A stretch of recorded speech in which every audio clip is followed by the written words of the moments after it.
call 08000 30 40 44. Calls are free from all consumer landlines and mobile phones. You can also email us this morning at itv.com, and we need your emails by 11:30 today. You must be 18 or over. Now, none of us will forget that moment over Christmas when we heard the sad news that George Michael had passed away. And among those shocked and hurting the most was his former partner of 13 years, Kenny Goss, the man described as George's soulmate. After spending the last few months grieving in private, Kenny has now decided to break his silence and share his story with us. And he joins us now from LA Live. Hi, Kenny. Lovely to talk to you. Thank you very much indeed for joining us today. But I've got to ask, what's making you speak out? Guys, I did this primarily for charity. I was offered a big sum to help our foundation, and so I chose to do some interviews.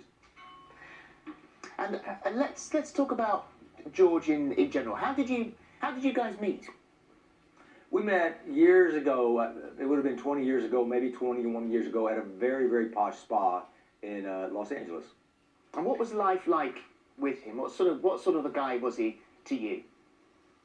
You know, to me, he was always just George. I very quickly forgot about the fame, and you know, I'm not very musical at all. So we just had a normal life, lived together, had a great time together.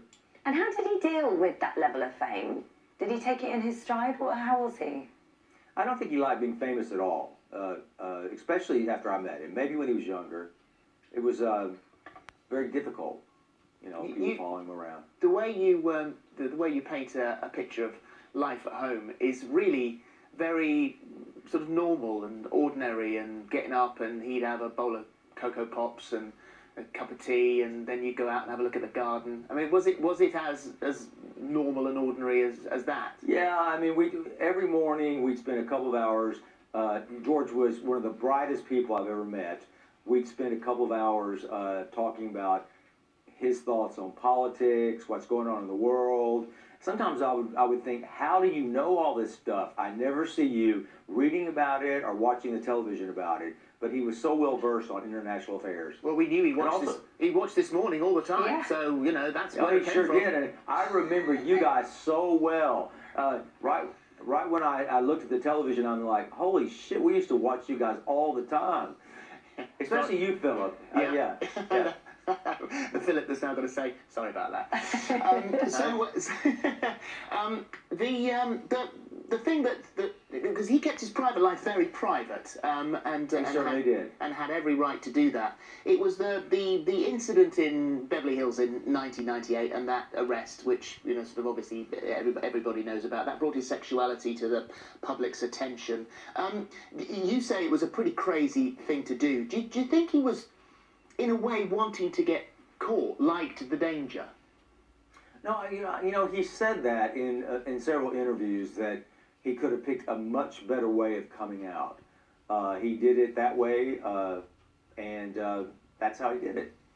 And how did you find out that happened? He called you, didn't he, after he was arrested? I mean, it's very, very funny. We had lunch that day, and he had maybe a bottle of wine, and when I got the call, I got a message that said, darling, please call this number. So I called this number, and they said Beverly Hills Police, and they brought him to the phone. I said, darling, what happened? And I said, did you get a drunk driving? And he said, if only. And that's all he said. So I went and got him out of jail. I think it was 500 pounds or $1,000 or something like that. But it must have been hurtful. I mean, what sort of relationship did you have up until that point? You know, we're very close, and you know, I forgave him. I don't even think I ever was really mad at him. You know, he explained it to me. I understood it, and the world was watching him. Yeah. And I loved him. That's all I could say. Yeah. I mean, I think you've said in the past that it was, you know, sort of quite an open relationship, maybe a little more open on his side than perhaps your side, because maybe a little more, because there were you know those reports on sort of Hampstead Heath and stuff, and he'd come back and he'd tell you about it. He would. And so George was honest, one of the most honest people I've ever met. Sometimes I would say enough.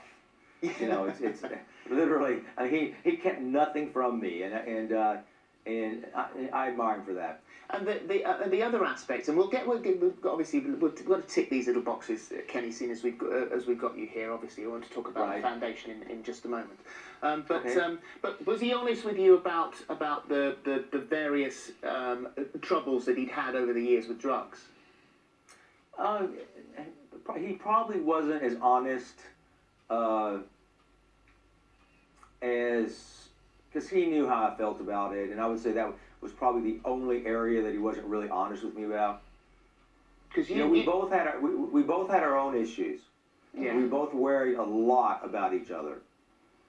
And you tried to protect him, didn't you? I mean, you were flushing the drugs down the loo, and Yeah, I kind of wish I wouldn't have said that in that interview the other day. I don't. You know how you're in an interview and you say something and it sounds okay when you say it, but now it's kind of being used against me. It was no different than when I was a little kid, or if I knew someone that was drinking too much. I would hide the booze from them Of and course. do different things. And it was probably an immature way to look at it. So why did the relationship eventually break down? It didn't.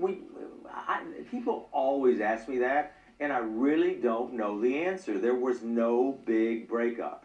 There was no anger. There's no hostility. I worried a lot about him. I still heard from him a lot, and still, worried about him till the day he died.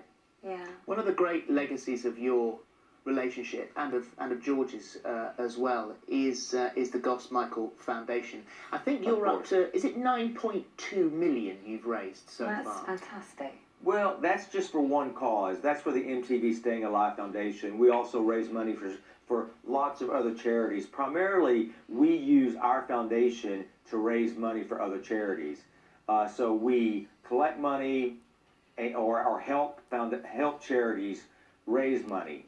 And we've done really well with lots of different charities. Well, incredible. We have HIV and AIDS prevention, mental health, domestic violence. I mean, this is an incredible legacy. This is Mental Health Week, and one of the things that, at least it is in America, I don't know about over there, but one of the things that I want everyone to know is that addiction is a disease. It's not a choice. And so many times we think that addicts should have the ability to just stop. But I talked to a wonderful psychiatrist and psychologist the other day, and they both made it perfectly clear to me that addiction is disease. It destroys organs, every single thing about it. So I want people to remember that. We've got a point. I want to point something out here, Kenny. Just looking at our social media feed, and we'll lay this to rest immediately. And that's the fact that we have agreed to pay you for this interview, but that money is going to the foundation. Right, it's going to charity, and everything. The only interviews I will ever do are for charity.